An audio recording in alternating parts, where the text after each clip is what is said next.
Aprovechar esta oportunidad antes del mensaje para decir a todos los que nos están viendo en este momento, sobre todo a nuestros hermanos de México, decirles que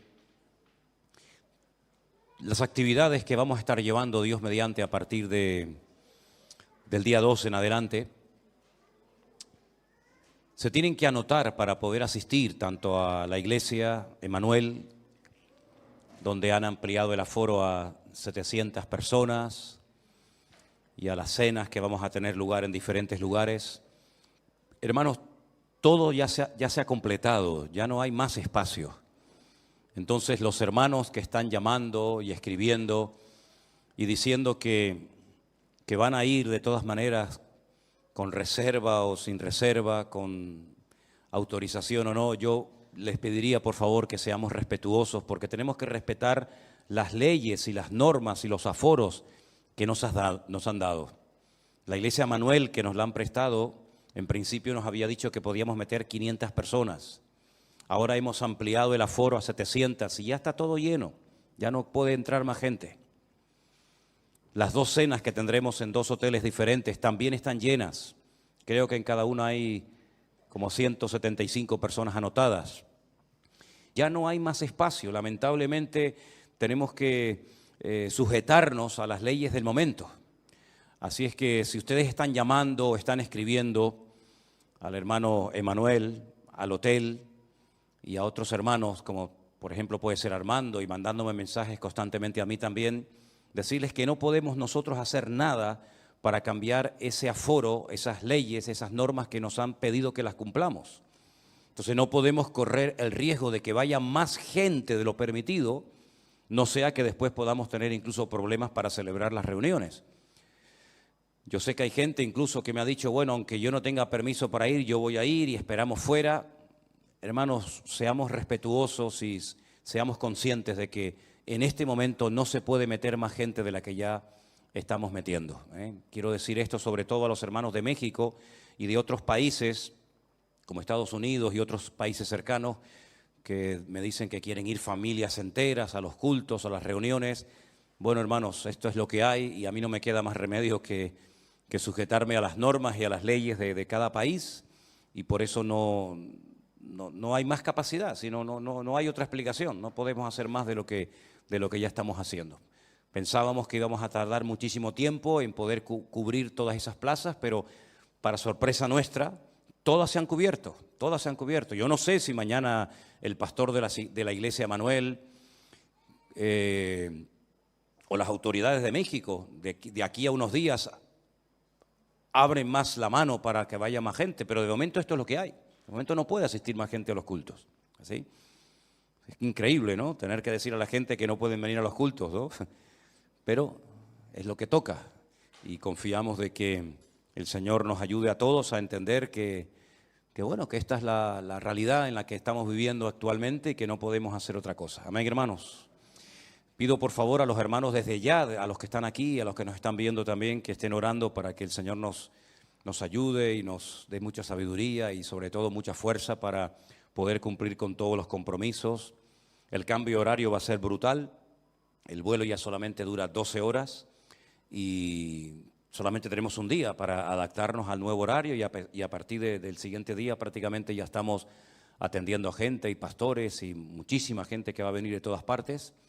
Así es que pedimos oración para que el Señor nos ayude y todo salga bien y dirigido por Él y podamos pues cumplir con los compromisos que tenemos en ese país.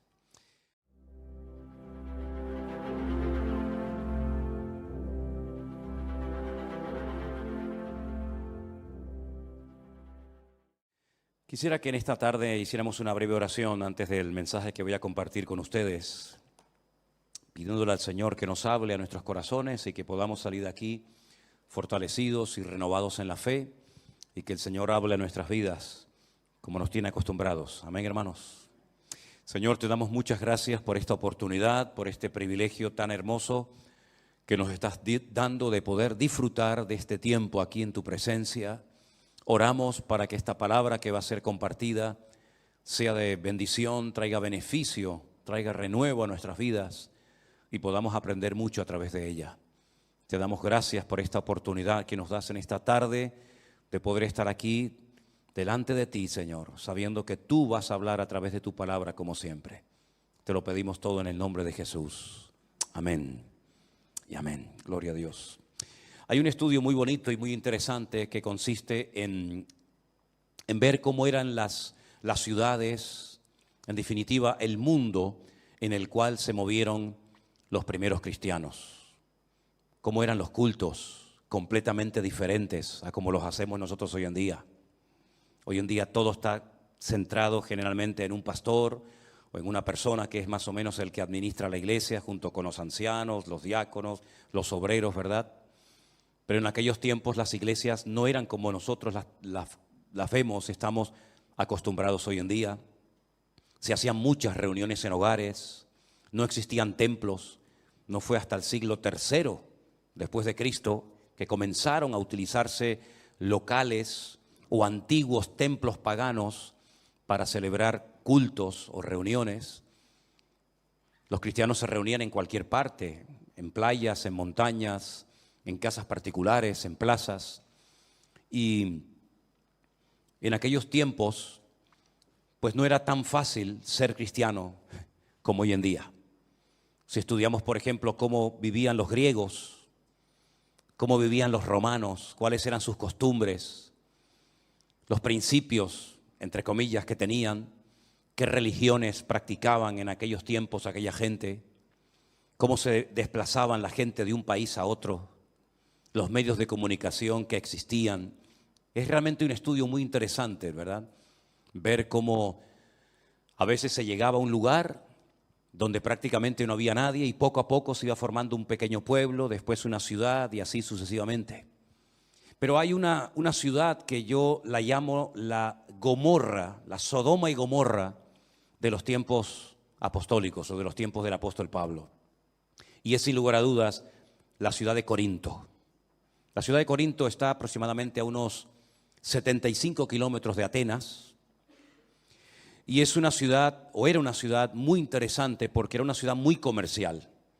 Habían construido un pequeño canal, ¿verdad?, que unía una parte del mar con otra. Y era un lugar frecuentado por muchísimos comerciantes. Y como estos comerciantes eran de diferentes nacionalidades y tenían diferentes costumbres religiosas, pues toda la ciudad de Corinto estaba plagada de templos paganos. Allí se adoraba a todo. La ciudad de Corinto tenía una acrópolis. La palabra acrópolis es ciudad elevada. Era algo muy común en aquella época. Y en ese montículo de aproximadamente unos 600 metros de altura había un templo enorme, que era el templo a la famosa diosa Afrodita, la diosa griega de la sensualidad, de la belleza, del amor, que los romanos la adoraban con el nombre de Venus. Y los efesios la adoraban con el nombre de Diana o también Artemisa. Y siglos más tarde, la misma imagen, pero con un niño en brazos, se le cambió el nombre y se le puso María. En ese lugar de Corinto, en ese templo concretamente, habían 1000 mujeres que eran prostitutas sagradas, sacerdotisas de Afrodita. Y todas las tardes bajaban de ese templo y se metían por toda la ciudad de Corinto tratando de captar adeptos, tratando de captar hombres para que se convirtieran en adoradores de Afrodita. Y ellas ofrecían sus servicios sexuales a los hombres de la ciudad de Corinto. Y así de esa manera, utilizando el sexo como gancho, pues alcanzaban a muchos hombres para que fueran adoradores y seguidores de esta diosa pagana, de Afrodita. Y fue en esa ciudad donde el apóstol Pablo llegó en su segundo viaje misionero. Y curiosamente hay un capítulo que es el capítulo 18 del libro de los Hechos, donde nos cuenta cómo empezó esta iglesia. Y a mí me gusta mucho de vez en cuando recordar, por ejemplo, cómo empezó esta obra. Cómo empezamos esta iglesia aquí hace 20 años, cómo después de unos años empezamos a trabajar en el puerto de Veracruz y surgió otra iglesia, cómo estuvimos unos años trabajando, por ejemplo, en Bolivia, en Santa Cruz de la Sierra, con docenas y docenas y docenas de niños a los cuales atendíamos cada día dándoles de comer. Cómo después de unos años nos fuimos a Malindi, a Kenia, a África, y allí construimos una casa. Y es muy bueno saber a veces los comienzos de la obra. ¿Quiénes fueron las primeras personas que se convirtieron? ¿Cuáles fueron los primeros problemas que nos encontramos? ¿Cómo surgió la obra? Y Hechos capítulo 18 nos habla acerca de cómo empezó la iglesia de Corinto. Y quisiera que me siguieran en esta tarde la lectura, porque es muy interesante lo que vamos a leer en esta tarde, antes de ir a la primera carta del apóstol Pablo a los Corintios. En Hechos capítulo 18, Lucas, que es el autor de este libro, nos dice lo siguiente. Después de estas cosas, se refiere a la visita, al viaje de Pablo a Atenas, 75 kilómetros de allí. Pablo salió de Atenas y se fue a Corinto. Y halló a un judío llamado Aquila, natural del Ponto, recién venido de Italia con Priscila su mujer, por cuanto Claudio había mandado que todos los judíos saliesen de Roma, y fue a ellos. Y como eran del mismo oficio, se quedó con ellos y trabajaban juntos, pues el oficio de ellos era hacer tiendas. Y discutía en la sinagoga todos los días de reposo y persuadía a judíos y a griegos.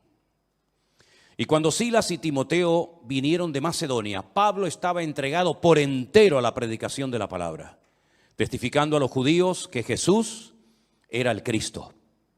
Pero oponiéndose y blasfemando esto, les dijo, sacudiéndose los vestidos, vuestra sangre sea sobre vuestra propia cabeza. Yo limpio desde ahora, me iré a los gentiles. Y saliendo de allí, se fue a la casa de uno llamado Justo, temeroso de Dios, la cual estaba junto a la sinagoga. Y Crispo, el principal de la sinagoga, creyó en el Señor con toda su casa, y muchos de los corintios, oyendo, creían y eran bautizados. Entonces el Señor dijo a Pablo en visión de noche, no temas, sino habla y no calles, porque yo estoy contigo, y ninguno pondrá sobre ti la mano para hacerte mal, porque yo tengo mucho pueblo en esta ciudad. Se detuvo allí 1 año y 6 meses, enseñándoles la palabra de Dios. Pero siendo Galión procónsul de Acaya, los judíos se levantaron de común acuerdo contra Pablo y le llevaron al tribunal, diciendo, este persuade a hombres a honrar a Dios contra la ley. Y al comenzar Pablo a hablar, Galión le dijo a los judíos, si fuera algún agravio o algún crimen enorme, oh judíos, conforme a derecho, yo os toleraría. Pero si son cuestiones de palabras y de nombres y de vuestra ley, vedlo vosotros, porque yo no quiero ser juez de estas cosas. Y los echó del tribunal. Entonces los griegos, apoderándose de Sóstenes, principal de la sinagoga, le golpeaban delante del tribunal, pero a Galión nada le daba de ello. Entonces los griegos, apoderándose de Sóstenes, principal de los hermanos, apoderándose de principal de la sinagoga, le golpeaban delante del tribunal, pero a Galión nada le daba de ello. Versículo 18 dice así. Mas Pablo, habiéndose detenido aún muchos días allí, después de despedir a los hermanos, navegó a Siria y con él Priscila y Aquila, habiéndose rapado la cabeza en Cencrea porque tenía hecho un voto. Llegó a Éfeso y los dejó allí, y entrando en la sinagoga discutía con los judíos, los cuales le rogaban que se quedase con ellos por más tiempo, mas no accedió, sino que se despidió de ellos diciendo, es necesario que en todo caso yo guarde en Jerusalén la fiesta que viene, pero otra vez volveré a vosotros si Dios quiere, y zarpó de Éfeso. 18 meses ininterrumpidos estuvo el apóstol Pablo en esta ciudad de Corinto. Allí conoció a Priscila, Aquila, un matrimonio que le apoyó muchísimo durante su ministerio, y después, como hemos leído, vino Timoteo y también Silas, y estas personas junto con él y probablemente otros más le ayudaron a fundar la iglesia de Corinto. La iglesia de Corinto tenía muchas particularidades. No fue una iglesia fácil. Como 3 o 4 años después de haber estado trabajando allí, le llega un informe al apóstol Pablo diciéndole que la iglesia está llena de problemas. Muchos hermanos se habían peleado los unos con los otros, se habían formado distintos grupos y la iglesia estaba realmente siendo afectada por el mundo. En vez de ellos afectar al mundo y a la sociedad corrompida de Corinto, estaba ocurriendo más bien todo lo contrario. La atmósfera espiritual, el ambiente de la ciudad de Corinto, una ciudad de una promiscuidad sexual brutal, una ciudad de carnalidad. Fíjense hasta qué punto que en las obras de teatro de la comedia griega, cuando se quería utilizar la palabra borracho, no se utilizaba directamente la palabra borracho, sino que se decía, este es un corintio, porque era sinónimo de una persona atrapada y dominada por el alcohol. Era una ciudad pervertida, ya digo, era la Sodoma y Gomorra del Nuevo Testamento. Y allí el apóstol Pablo se afincó durante 18 largos meses para predicar la palabra de Dios y nació esta iglesia. Y ya digo, como 3 o 4 años más tarde le escribe una primera carta donde él responde a una serie de preguntas que los hermanos le están haciendo. Por ejemplo, en el capítulo 7 de Primera de Corintios le están haciendo preguntas acerca del matrimonio. Le dicen a Pablo, bueno, y si mi marido no es convertido y yo sí lo soy, ¿qué hago? ¿Me separo? ¿Me divorcio? ¿Sigo con él? Entonces Pablo en el capítulo 7 de Primera de Corintios le da instrucciones concretas y específicas a las mujeres que tienen maridos inconversos o a los maridos que tienen esposas inconversas y que además tenían hijos. Y él les responde en todo un capítulo a esas preguntas. Le preguntan también acerca del tema de la comida, porque como les acabo de decir, en la ciudad de Corinto había muchos templos, a Apolos, a Afrodita, a todas las divinidades habidas y por haber, y lo que hacían es que llevaban las vacas, llevaban los animales, los sacrificaban, los mataban delante de esos ídolos, en esos templos, y luego vendían esa carne en las carnicerías para que la gente comiera de ellos. Entonces los cristianos decían, está bien que nosotros comamos carne que ha sido por la mañana sacrificada, por ejemplo, a uno de los tantos ídolos de la ciudad. ¿Podemos comprar esas carnes a esa gente y comer de ella? Entonces Pablo, por ejemplo, en el capítulo 8 de Primera de Corintios les dice lo que tienen que hacer acerca de la carne que previamente había sido sacrificada a los ídolos.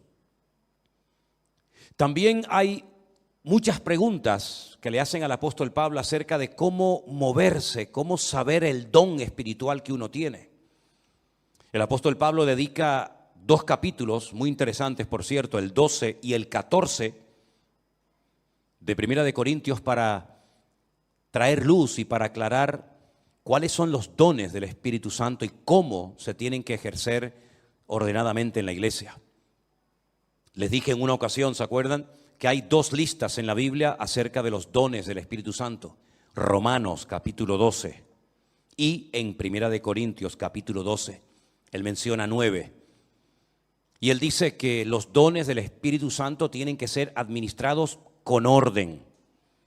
Las personas que se levantaban para traer una palabra a la iglesia, tenía que haber un orden. No podían hablar todos al mismo tiempo. Por ejemplo, en el capítulo 14 él habla acerca de cómo ejercer correctamente el don de hablar en otras lenguas con la correspondiente interpretación, porque había un desorden, un caos dentro de la iglesia, hasta el punto que Pablo dice, cualquier inconverso que entre a vuestras congregaciones van a pensar que estáis locos, van a pensar que estáis locos, porque nosotros no nos reunimos para hablar en lenguas, pero si se hablan lenguas en la iglesia, tiene que ser con este orden que él establece en la iglesia de Corinto, ¿verdad? Y si alguien dice, no, es que no puedo evitar hablar en lengua, no puedo evitar hacer esto o aquello, Pablo dice, no. En nuestras iglesias esa no es nuestra costumbre. Eso no es lo que yo enseño ni en Corinto, ni en Tesalónica, ni en Éfeso, ni en Colosas. En nuestras iglesias tiene que imperar y reinar el orden y la paz, no la confusión. Porque todo lo que Dios hace, lo hace en orden, para traer edificación, para traer exhortación, para traer aliento a la iglesia y no para traer confusión y muchísimo menos para crear un mal testimonio en la ciudad. Entonces él establece un orden y dice, y el espíritu de los profetas está sujeto a los profetas, ¿verdad? Hágase todo decentemente y con orden, es la regla que el apóstol Pablo establece allí. Le hacían muchas preguntas también, sobre todo porque los griegos no creían que la gente podía resucitar. Desen cuenta que cuando Pablo viene, por ejemplo, de Atenas, él se va al Areópago, donde estaban las personas que estaban siempre tratando de encontrar alguna enseñanza, alguna filosofía nueva para entretenerse realmente, ¿no? Entonces Pablo aprovecha la oportunidad y va allí y les da un mensaje muy interesante. Dice, pero que cuando llega el tema de la resurrección, le dijeron, bueno, ya te oiremos otro día, como diciendo, hasta aquí hemos llegado. Hasta ahora el mensaje ha sido muy interesante, pero eso de la resurrección, los griegos como que no. Entonces ellos, que la mayoría de ellos eran de origen griego y habían salido del paganismo, de la idolatría, pues tenían muchas preguntas acerca de la resurrección. Y bueno, ¿y la resurrección cómo va a ser? ¿Cómo vamos a resucitar? ¿Con este mismo cuerpo? ¿Con otro cuerpo diferente? ¿Y cuándo será? ¿Y cómo será? Entonces Pablo, todo el capítulo 15 de Primera de Corintios, lo dedica para aclarar dudas acerca del tema de la resurrección. Pero independientemente de las preguntas que le hacen al apóstol Pablo, la iglesia de Corinto tenía fundamentalmente 5 grandes problemas. Vamos a ver en el capítulo 3, por favor, parte de la lectura se ha leído esta tarde. A partir del versículo 3, Pablo dice, aún sois carnales, pues habiendo entre vosotros celos, contiendas y disensiones, ¿no sois carnales y andáis como hombres? Porque diciendo el uno, yo ciertamente soy de Pablo, y el otro, yo soy de Apolos, ¿no sois carnales?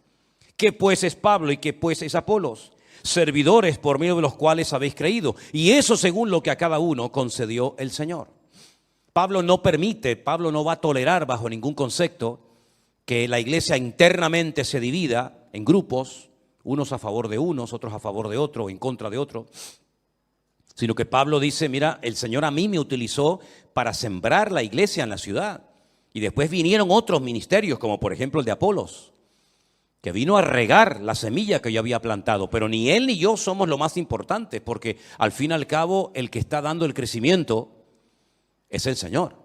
Y la gloria y la honra no se la damos a los hombres, sino se la damos solamente a nuestro Dios, ¿verdad? Y ese era un problema que había en la iglesia de Corinto, que había grupos, parecía una sola iglesia, pero realmente eran muchas iglesias dentro de una misma iglesia.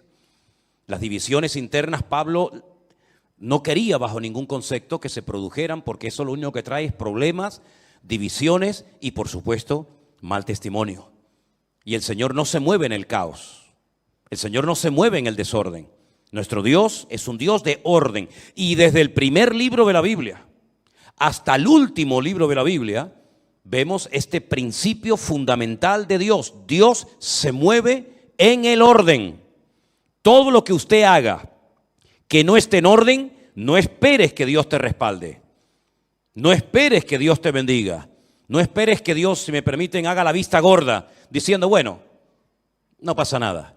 No, Dios es un Dios de orden. Lo mostró en Génesis 1 en la creación, lo mostró en la familia, lo mostró en la construcción del tabernáculo, lo mostró en la organización de las 12 tribus de Israel, lo mostró en la familia, lo mostró absolutamente en todo y por supuesto también en la iglesia. Si nuestras vidas no están en orden, difícilmente estarás con la bendición de Dios, porque Dios no se mueve, repito, en el caos, en el desorden y en las divisiones. Amén, hermanos. Ese era un gran problema que tenía la iglesia de Corinto, y es un problema que tienen muchas iglesias hoy en día, que están divididas por falta de enseñanza, por falta de madurez, por falta de crecimiento, fijándose en los hombres en vez de fijándose en Dios. Esa es una de las cosas que queremos desde el primer día que pisemos México, cuando Dios nos permita llegar allí, dejar bien claro que la gloria y la honra se la tenemos que dar única y exclusivamente al Señor. Y del hombre yo no espero nada, pero de mi Dios lo espero absolutamente todo. Y hay de aquellos que pongan su mirada en los hombres, porque lo único que se van a llevar son desilusiones. Otro problema que había en la iglesia, que se menciona en el capítulo 5, es incesto. En el capítulo 5, a partir del verso 1, dice: se oye que hay entre vosotros fornicación, y tal fornicación cual ni aún se nombra entre los gentiles, tanto que alguno tiene la mujer de su padre. Esto dice, a pesar de la corrupción y de la promiscuidad sexual de la ciudad de Corinto, esto no era algo que se practicaba en aquel tiempo, que un hijo tuviera relaciones sexuales con la mujer de su padre, con su madrastra. Y este hombre venía a la iglesia y se congregaba como uno más. Y cuando a Pablo le informan de esto, dice: ustedes están envanecidos. ¿No deberíais más bien haberos lamentado para que fuese quitado de medio de vosotros el que cometió tal acción? Ciertamente yo, como ausente en cuerpo, pero presente en espíritu, ya como presente juzgado al que tal cosa ha hecho. En el nombre de nuestro Señor Jesucristo, reuníos vosotros y mi espíritu con el poder del Señor Jesucristo, y el tal sea entregado a Satanás para la destrucción de la carne, a fin de que el espíritu sea salvo en el día del Señor Jesús. Después, en 2 de Corintios, cuando él le vuelve a escribir a la iglesia, este hombre se ve que recapacitó, pidió perdón, se arrepintió, dejó ese pecado, y Pablo dice: bueno, vuelvan a admitirlo en la iglesia, pero lo que no podemos permitir es que esta persona lleve esta vida de desorden, cometiendo un pecado que ni los gentiles ni los del mundo cometen, y se congrega en nuestra iglesia como si nada y participe como uno más, y aquí nadie le llama la atención, sino que bueno, todo el mundo mira para otra parte. El apóstol Pablo se entera y dice: bajo ningún concepto vamos a permitir eso en la iglesia del Señor Jesús, porque en la casa del Señor tiene que reinar el orden y la santidad. ¿Cuántos dicen amén? También había problemas entre hermanos.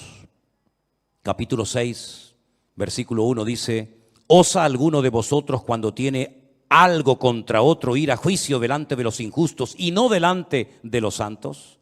¿No sabéis que los santos han de juzgar al mundo? Y si el mundo ha de ser juzgado por vosotros, ¿sois indignos de juzgar cosas muy pequeñas? ¿O no sabéis que hemos de juzgar a los ángeles? ¿Cuánto más las cosas de esta vida? Si pues tenéis juicios sobre cosas de esta vida, ¿ponéis para juzgar a los que son de menor estima en la iglesia?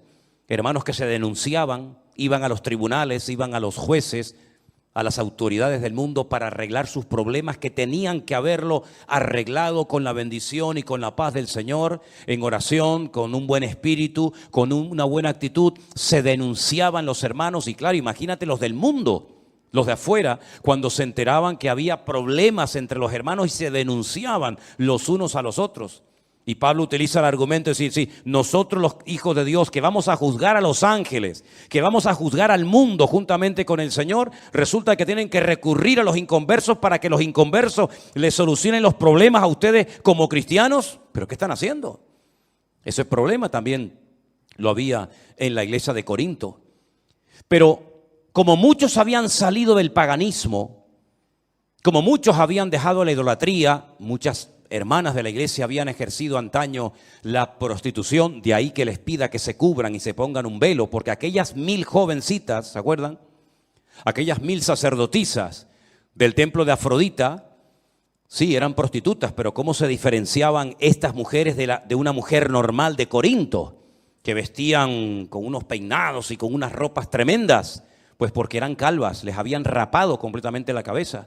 Y cuando tú veías a estas jóvenes por las calles con su pelo rapado, no es que tuvieran una enfermedad que se les caía el pelo, sino que era un voto que habían hecho, ¿verdad?, de raparse el pelo para dedicar sus cuerpos por entero a la prostitución sagrada, dándole culto a Afrodita, ¿verdad? Y entonces muchos de los hombres de la iglesia habían estado con esas mujeres, y esas mujeres ahora eran convertidas, y esos hombres ahora eran convertidos y se encontraban en los cultos y se encontraban en la iglesia. Imagínense ustedes. Porque en Corinto no había 50 iglesias, como puede haber a lo mejor en cualquier ciudad, que hay una iglesia aquí, una iglesia más allá, una bautista, una pentecostal, una anglicana, ¿verdad? Sino que había una sola iglesia. Y el que se convertía a Cristo tenía que ir a un solo lugar. No había un montón de iglesias, había una sola iglesia en toda la ciudad. Y ahí se encontraban, pues, prostitutas o ex prostitutas con los antiguos clientes que habían tenido. Y entonces había que poner orden dentro de la iglesia y enseñarles a los miembros a vivir esa vida nueva que ahora tenían en Cristo. Y verse los unos a los otros, no como un cliente ni como un objeto, sino como hermanos en Cristo. Y en el capítulo 5 Pablo dice: os he escrito por carta, verso 9, que no juntéis con los fornicarios. No absolutamente con los fornicarios de este mundo, con los avaros o con los ladrones o con los idólatras, pues en tal caso os sería necesario salir del mundo. Más bien os escribí que no os juntéis con ninguno que llamándose hermano, escuche esto, llamándose hermano, fuera un fornicario, un avaro, un idólatra, un maldiciente, un borracho, un ladrón, con esa persona ni coman. Una persona que va a la iglesia, que dice que es cristiano, y es un borracho, es un ladrón, es un avaro, es un fornicario, con ese ni coman. Porque, ¿qué razón tendría yo para juzgar a los que están fuera? ¿No juzgáis vosotros a los que están dentro? Es decir, el apóstol Pablo lo que está diciendo es: miren, yo no les he dicho que ustedes no pueden hablar con gente del mundo que practican todo tipo de pecados. Yo no les he dicho eso. Si yo les hubiera dicho que no hablaran con borrachos, con prostitutas, con ladrones, con avaros, con idólatras, pues se tendrían que ir a vivir a otro planeta. Porque en la calle, en el mundo, los inconversos, los que no tienen a Cristo en su corazón, los que no han puesto su vida en orden y los que no viven en santidad, pues lógicamente están atrapados, son esclavos de uno o varios pecados de los que acabo de mencionar. El apóstol Pablo dice: no, ustedes me han interpretado mal mis palabras. Yo no les dije que no se juntaran con esas personas, porque si no se juntan, si no le hablan a esas personas, ¿cómo lo van a ganar para Cristo? Yo lo que les he dicho y la enseñanza que les he dado es esta: si hay gente en la iglesia que son idólatras, avaros, ladrones, fornicarios, etcétera, etcétera, no os juntéis con esa persona, para que no piense el mundo que se puede venir a la iglesia y seguir practicando el pecado y seguir viviendo igual que como vivíamos antes y no pasa nada. Para que se avergüencen y para que recapaciten de que la vida cristiana no es un relajo, sino la vida cristiana es algo serio en el que tenemos que dar un fiel testimonio de lo que Cristo ha hecho en nuestras vidas. Amén, hermanos. Tiene que haber un cambio en nosotros. Las mujeres no pueden comportarse como se comportaban antes de conocer al Señor, ¿verdad? Imagínense estas, no digo las 1000, pero imagínense que 200 de estas prostitutas se convirtieran al evangelio y ahora vinieran a la iglesia. Pues habría que enseñarles a: mire, hermana, si no se puede vestir usted a partir de ahora, porque usted se vestía de esa manera para atraer y seducir a los hombres, pero ahora el objetivo no es atraer y seducir a los hombres a través de su cuerpo, sino glorificar a Dios. Por eso Él dice: presentad vuestros cuerpos en sacrificio vivo, santo, agradable a Dios, ¿verdad? Y así como antes presentabais vuestros miembros, los miembros de vuestro cuerpo para el pecado, presenten ahora esos miembros para honrar, para servir y para glorificar a Dios. Y tenían que enseñarle a vestir, a hablar, a caminar, a comportarse a esas mujeres que habían vivido pues en ese mundo. Y a los hombres que habían sido toda la vida unos mujeriegos o unos borrachos o unos idólatras, había que decirles: no, a partir de ahora ya no se puede vivir así. Nuestra forma de hablar, nuestra forma de comportarnos, nuestra forma de actuar tiene que ser completamente diferente, porque ahora no somos como los del mundo que no conocen a Cristo. Ahora somos cristianos, embajadores de Cristo, y nuestra imagen, la imagen que tenemos que proyectar, no es la de una mujer sensual o un hombre sensual, una persona que utiliza, digamos, los atributos de su cuerpo para seducir a nadie. No, nada más lejos de la realidad. Ahora la gente tiene que mirar en nosotros un cambio, tienen que ver que ahora somos gente que ha nacido de nuevo y que nuestros apetitos, nuestros deseos, nuestros hábitos, nuestras costumbres son completamente diferentes a como éramos antes de conocer al Señor. Amén, hermanos. Por eso hay que pedirle al Señor: Señor, quítame cualquier vestigio de carne que pueda haber en mi vida. Quita de mi vida la mala mirada, la mala conversación, malos deseos, malas inclinaciones. Que el Señor limpie nuestros ojos, que el Señor limpie nuestros oídos, nuestra boca, nuestros labios, que el Señor nos cambie y nos transforme completamente de arriba abajo. para que el mundo vea que ya no somos ni la sombra de lo que éramos antes de conocer a Cristo como nuestro Señor y Salvador personal. Pablo escribe varias cartas y se pegó 18 meses de su vida en Corinto para enseñarles cómo se vive ahora nuestra nueva vida en Cristo. Porque nosotros no solamente tenemos que ser cristianos dentro de la iglesia, sino sobre todo cuando salimos de nuestros templos, cuando salimos de nuestros lugares de culto, tenemos que seguir comportándonos y hablando y viviendo y pensando y reaccionando como cristianos. Amén, hermanos. No es un disfraz, no es una chaqueta que me pongo. Me visto de cristiano, vengo el domingo a la iglesia con carita de niño bueno, con carita de niña buena, y luego salgo y soy un mujeriego, un borrachuzo, atrapado a los vicios de este mundo, enganchado a las loterías, enganchado a la pornografía, una promiscuidad sexual brutal. No, usted no ha entendido nada, amigo. Usted no ha entendido nada, hermana. En Cristo tenemos que cambiar en todo, pero no solamente por dentro, sino en algunos casos también por fuera, ¿sí o no? Y eso es lo que al mundo le va a sorprender si, oye, este hombre, esta mujer habla, se comporta de una forma diferente cuando esta persona yo lo conozco de toda la vida y fue así, pero ahora es otra persona y gloria a Dios si comienzan a decir las personas que te conocían, oye, no te conozco, no eres ni la sombra de lo que eras. Y entonces le vas a decir, el motivo por el que soy otra persona es porque Cristo vive en mí, porque Él ha cambiado mi vida y ahora mi vida está para darle honra y gloria al Señor y no para atraer la atención hacia mi persona. Esto no se aprende en 2 días. Imagínense que usted haya sido una persona atrapada a todo tipo de juegos. Esta gente que se pega horas y horas y horas jugando en una maquinita y echando monedas y monedas y monedas, y ahora de repente dice que te has convertido. ¿Tú crees que de la noche a la mañana se te va a ir el deseo? Bueno, en algunos casos sí, pero en otros casos no. Y vas a tener que pedirle a Dios que te ayude a organizar tu economía, que antes cobrabas y tenías un montón de dinero y a la semana estabas sin un duro, sin un céntimo.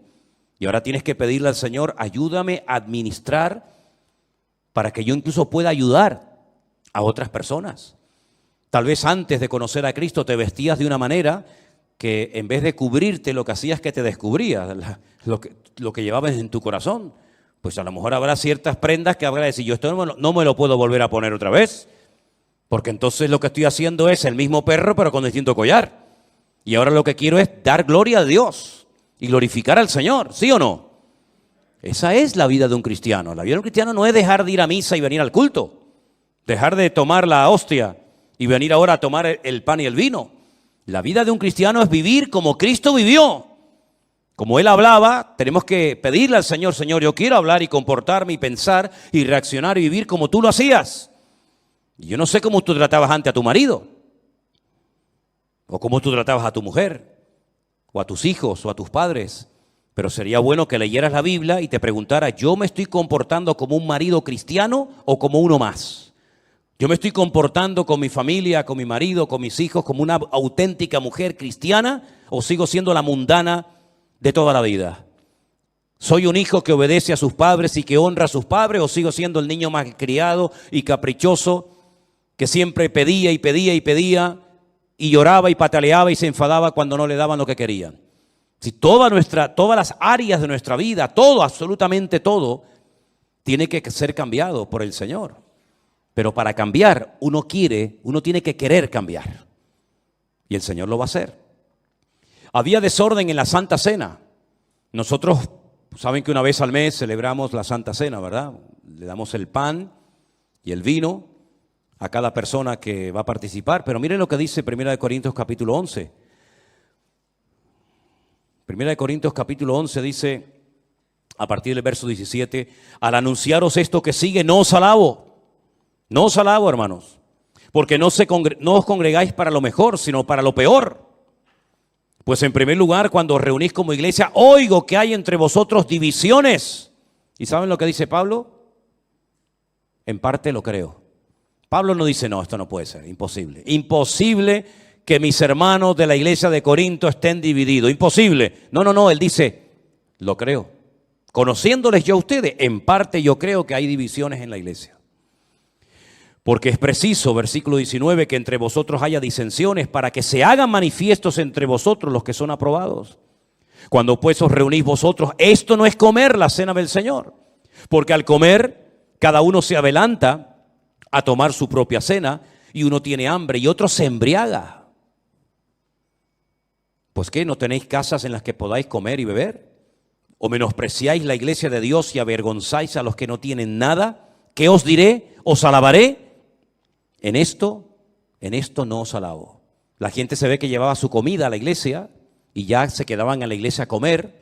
Y claro, había gente pudiente en la iglesia y gente pobre, como siempre ha habido. Gente con más y con menos capacidad económica. Y dice la Biblia que algunas personas tenían hambre y se iban hambrientos de la iglesia. Y otras personas tenían tanta abundancia de comida y de bebida que hasta se emborrachaban dentro de la iglesia, dentro de los cultos, del lugar donde se habían decidido congregar. Y claro, cuando a Pablo le decían, mira, tú sabes que hay hermanos que tienen hambre y van al culto y salen con hambre. Y al lado a lo mejor hay una mesa de unos hermanos ricos y tienen de todo. Y en vez de compartir con los hermanos que tienen hambre y necesidad, no son capaces de decirle, hermano, ¿quiere usted comer un poco de nuestra comida? Hermano, tenga un platito y disfrute juntamente con nosotros. Son incapaces de compartir la bendición. Y no solamente no comparten, sino que además hasta llegan a emborracharse, porque en vez de llevar una pequeña cantidad simbólica para participar del pan y del vino, llevan tanta cantidad que se pasan y se embriagan y se emborrachan en la iglesia. Gracias a Dios yo nunca he visto esto en esta iglesia. Amén, hermanos. Gracias a Dios yo nunca he visto esto, ni lo veré. Pero que personas hambrientas, salgan hambrientas de una iglesia cuando hay una celebración, una comida, un banquete, un ágape, y póngale el nombre que quiera, eso es una vergüenza para la iglesia. Eso sería terrible, ¿verdad? Ver a gente hambrienta que viene a la iglesia en un día de comida y se van hambrientos. ¿Pero cómo puede ser? ¿Cómo se pueden llamar esa gente cristianos? ¿Dónde está el amor de Cristo en esa familia, en esa persona que trae tanta comida, que le sobra, que después mucha de esa comida la va a tirar a la basura y un hermano, una familia al lado de ella o de él se fueran hambrientos de la iglesia? A Pablo todo esto lo ponía malo. A Pablo todo esto le traía dolor en el corazón y Pablo llegó a decir, por ustedes tengo tanto dolor, que se comparó a una mujer que está a punto de dar a luz. Fíjense los dolores que tenía Pablo por esta gente. Tenía dolor, tenía tristeza, le pesaba en el corazón o escuchar, oír estas noticias de una iglesia que él amaba tanto, por la cual había trabajado tanto y donde había estado 18 meses de su vida con hombres de Dios como Silas, Timoteo, Apolos, Priscila, Aquila, su marido, y ver ahora, 3 o 4 años después, a la iglesia en estas condiciones le causaba una tristeza tremenda. Porque la iglesia tiene que ir cada vez a mejor. Cada vez tenemos que estar más firmes, más maduros, más constantes, más fieles al Señor. Cada vez tenemos que tener las doctrinas más claras en nuestra vida. No ser niños fluctuantes que ahora sí, ahora no, ahora creo, ahora no creo.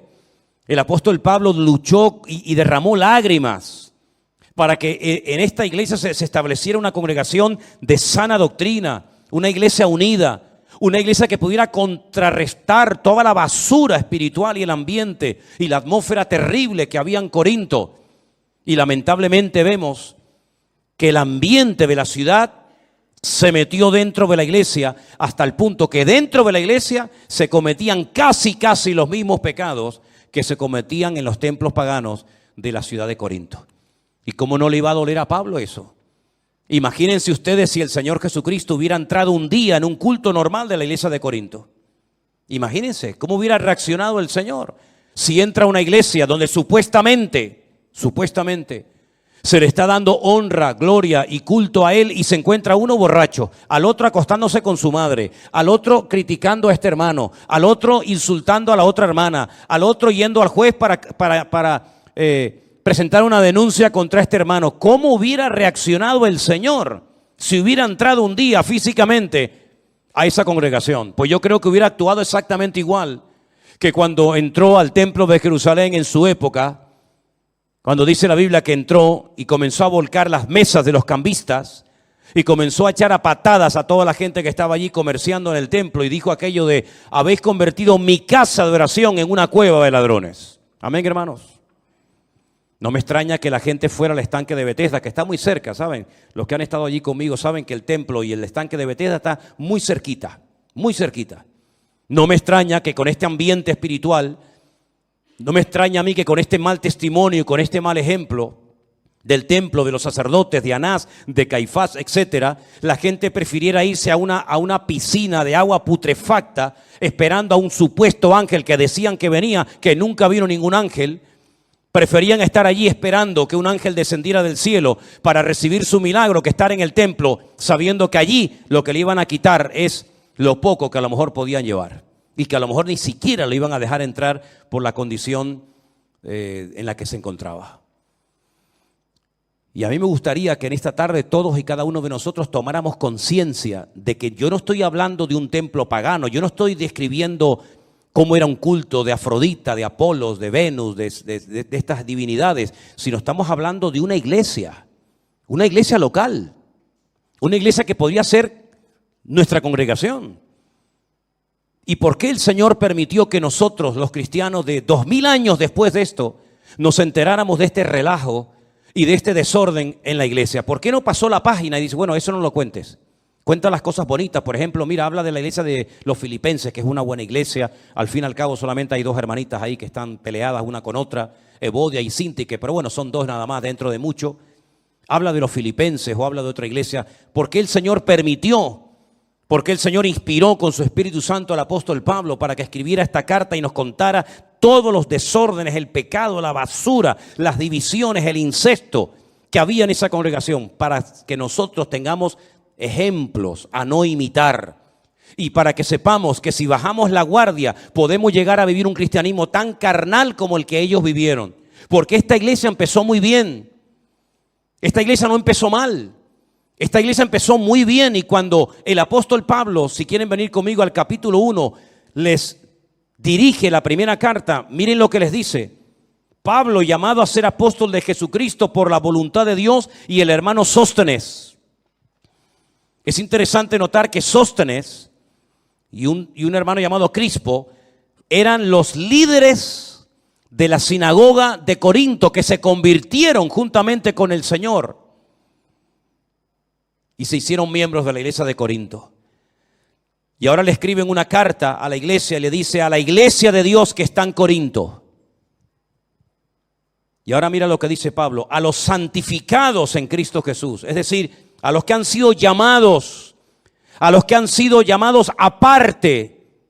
Eso es lo que significa ser santos o santificados, ser llamados aparte, sacarlos en este caso de la idolatría, del paganismo, de toda esa basura. Ustedes han sido llamados para ser santos en Cristo Jesús, llamados para ser santos junto con todos los que en cualquier lugar invocan el nombre de nuestro Señor Jesucristo, Señor de ellos y nuestro. Nosotros también, hoy en día, hemos sido llamados a ser santos, a marcar una diferencia, a ser gente que marca una diferencia aquí en la isla donde vivimos o en el país donde usted me está viendo y escuchando en esta noche. No puede pasar nuestra vida desapercibida ni decir, bueno, ¿este cristiano de qué? ¿De qué es cristiano este hombre? Esta señora dice que es cristiana, pero ¿cristiana de qué? Nosotros hemos sido llamados a marcar una diferencia como los de Corinto. Fueron llamados, fueron sacados de la idolatría, de los templos del paganismo, para que fueran santos y sirvieran al Señor. Ese es el llamado de ellos y el nuestro también, hermanos. Gracias doy a mi Dios siempre por vosotros, por la gracia de Dios que fue dada en Cristo Jesús, porque en todas las cosas fuisteis enriquecidos en Él, en toda palabra y en toda ciencia o conocimiento. Es decir, Pablo no dice, bueno, es que yo no le puedo dar gracias al Señor por esta iglesia porque empezaron mal, sin conocimiento, sin la gracia de Dios, sin el favor de Dios. No, al contrario. Dice, yo le doy gracias a mi Señor de que la gracia, el favor de Dios, el respaldo de Dios, el conocimiento del Señor, ustedes lo experimentaron. De tal manera, fíjate lo que dice Pablo aquí, esto es tremendo. Verso 7, de tal manera que nada os falta en ningún don. ¿Cuántos dicen amén? No es que la iglesia estuviera mal porque le faltaba algo. No, a ustedes no les falta de nada. A ustedes no les falta absolutamente de nada. Nada os falta en ningún don, esperando la manifestación de nuestro Señor Jesucristo, el cual también nos confirmará hasta el fin, para que seáis irreprensibles en el día de nuestro Señor Jesucristo, y fiel es Dios, por el cual fuisteis llamados a la comunión con su Hijo Jesucristo nuestro Señor. Es decir, una iglesia que empieza bien, con un buen pastor, con unos buenos obreros, con una sana doctrina, una enseñanza excelente, en medio de un ambiente terrible como ya lo he definido. Empezó bien la iglesia de Corinto. Yo estoy seguro que durante esos 18 primeros meses de vida de la iglesia de Corinto, la iglesia funcionó perfectamente. Estoy plenamente convencido, porque de hecho les recuerdo que esta carta se escribió 3 o tal vez 4 años después de su fundación. Es decir, que durante los primeros años, los primeros 3 años como mínimo, digamos que la iglesia anduvo bien, pero comenzó a meterse el mundo, comenzó a meterse la carnalidad en la iglesia. Y mira cómo Pablo tiene que dirigirse a ellos. Les dice: niños en Cristo, carnales, que todavía se les tiene que dar leche como si fueran niños pequeños, en vez de vianda, ¿verdad? Alimento sólido, porque no erais ni sois capaces todavía, sois carnales, llenos de celos, de contiendas, de disensiones, de envidias. Fíjate lo bonito, lo bien que empezó la iglesia y cómo se estaba torciendo, hasta llegar a ser un templo más, donde todo valía y donde nadie tomaba autoridad y decía: basta, hasta aquí hemos llegado. El motivo principal por el cual tenemos Primera y Segunda de Corintios en nuestras Biblias, hermanos, es para que tomemos conciencia de que no podemos bajar la guardia en ningún momento, y menos en estos tiempos en los cuales nos ha tocado vivir. Porque antes había una ciudad terrible como era Sodoma y Gomorra, pero ya no existe. Y durante la época de Pablo hubo una especie de Sodoma y Gomorra en lo natural y en lo espiritual que se llamó Corinto, pero ya no existe. Pero hoy en día la mayoría del mundo es una inmensa Sodoma y una gigantesca Gomorra, donde ya el cristianismo, ¿verdad?, no cuenta nada, y a Dios se le ha cerrado las puertas y no se le invita a ninguna reunión importante de la índole que sea.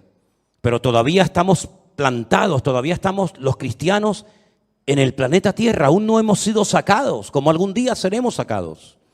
Todavía el Señor nos tiene aquí, paseando por calles, por ciudades, pueblos grandes, pueblos pequeños, en todos los continentes de la tierra, en lugares de mucha población, de poca población, en lugares de gente pudiente, rica, influyente, de gente que prácticamente nadie sabe ni que existen. Todavía estamos nosotros los cristianos en este mundo. Y la función a la cual el Señor nos ha llamado es hacer sal, es decir, una protección. Porque la sal se utilizaba para impedir el proceso de descomposición de los alimentos, del pescado, de la carne. ¿Cómo se podía viajar por el desierto? ¿Cómo se podían viajar esos viajes tan largos en barcos de vela durante semanas, meses enteros? Si no se salaban las carnes, los pescados, se llevaba a pudrir la comida. ¿Y después qué comían? Entonces la sal era algo fundamental, hasta el punto que de ahí viene hasta la palabra salario. Se le pagaba con sal a los obreros en algunas ocasiones, porque la sal era un elemento fundamental, era como el hielo, como un congelador hoy en día que, ya digo, evitaba el...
proceso de descomposición de los alimentos.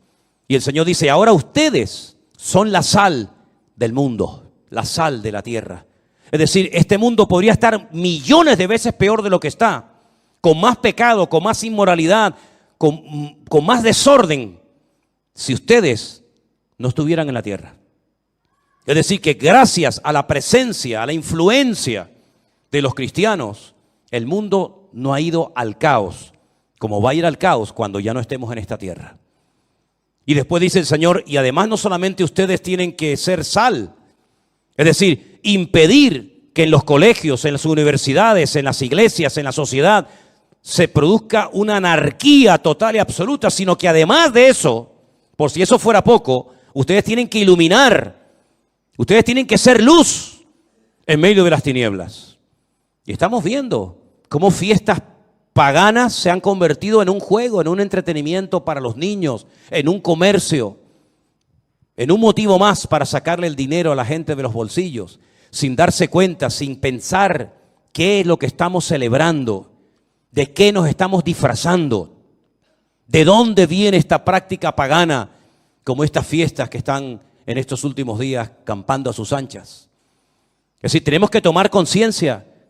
Tenemos que tomar conciencia del motivo principal por el cual todavía el Señor no nos ha sacado del planeta Tierra. Que repito, que algún día nos sacará, pero que todavía tenemos un propósito y un objetivo que cumplir.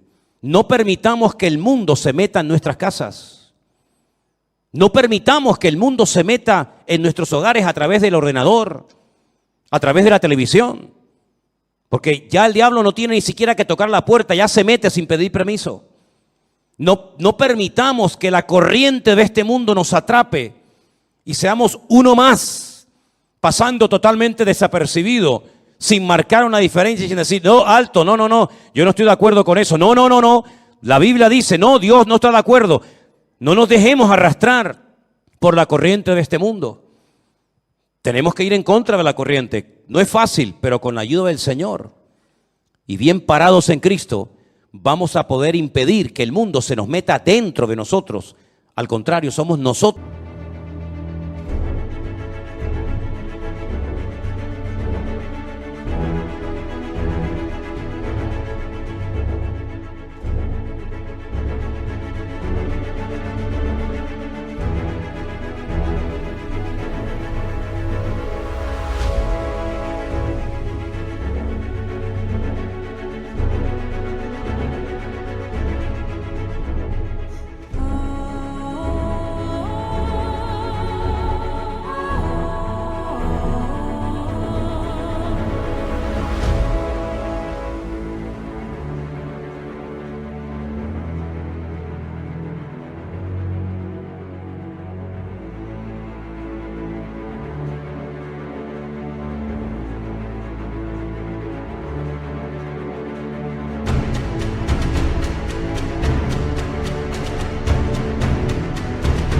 Lo que tenemos que impactar el mundo y no al revés. Amén, hermanos.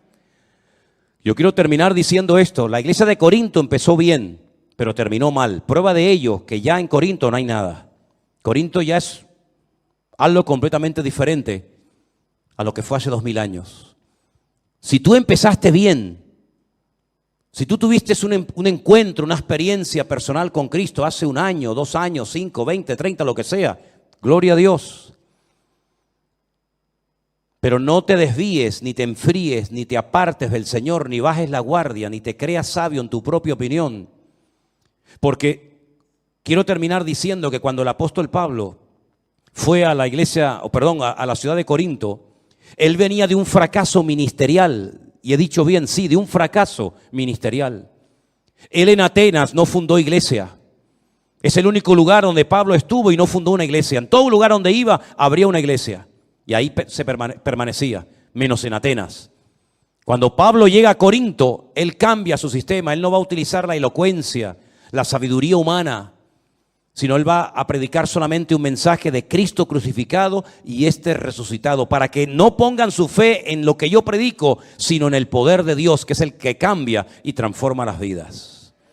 Y fue en Corinto donde tomó la decisión de dejar ya de predicarle siempre a los judíos en la sinagoga y dedicarse 100% prácticamente a alcanzar a gentiles para el Señor. Es decir, hay cambios que se produjeron en el ministerio, en la vida del apóstol Pablo, en base a las circunstancias por las cuales estaba viviendo. Y hay cambios que se tienen que producir en nuestras vidas. Tú no puedes vivir el mismo cristianismo hoy que vivíamos el cristianismo hace 30 años, porque la vida ha cambiado, los sistemas de comunicación, todo en la vida ha cambiado. De hecho, el mundo es diferente desde el año pasado. Y tenemos que renovarnos y pedirle al Señor que no nos estanquemos. Bueno, mi vida, tu cristianismo no puede ser, bueno, vengo a la iglesia el domingo, digo amén y me voy. Si tu cristianismo es así de pobre, así de mediocre, cuando aparezcan en el horizonte las cosas que van a ocurrir en breve, yo no sé si tú podrás aguantar, mi hijo. Yo no sé si tú tendrás la capacidad para decir no en medio de lo que se avecina. Por eso es tiempo de renovarnos, de buscar a Dios, de tomar cambios radicales en nuestra vida. Porque con lo que hemos vivido hasta el día de hoy, hasta aquí hemos llegado. Pero necesitamos más y más del Señor para poder vivir en victoria. ¿Cuántos dicen amén? Cierra tus ojos ahí donde estás, vamos a orar. Piensa en esto que has oído esta tarde, hermano. Piensa en esto. La iglesia de Corinto empezó muy bien. Lamentablemente, se torció, bajó la guardia, se dejó influenciar, manipular por el mundo. Y algunos de sus miembros terminaron viviendo igual que los mundanos. Triste, pero esa es la realidad. Incluso llegaron a hacer cosas que ni los mundanos hacían. Porque se confiaron demasiado en sí mismos. Y nuestra confianza no está en nuestra experiencia, ni en nuestra edad. Nuestra confianza está en Dios.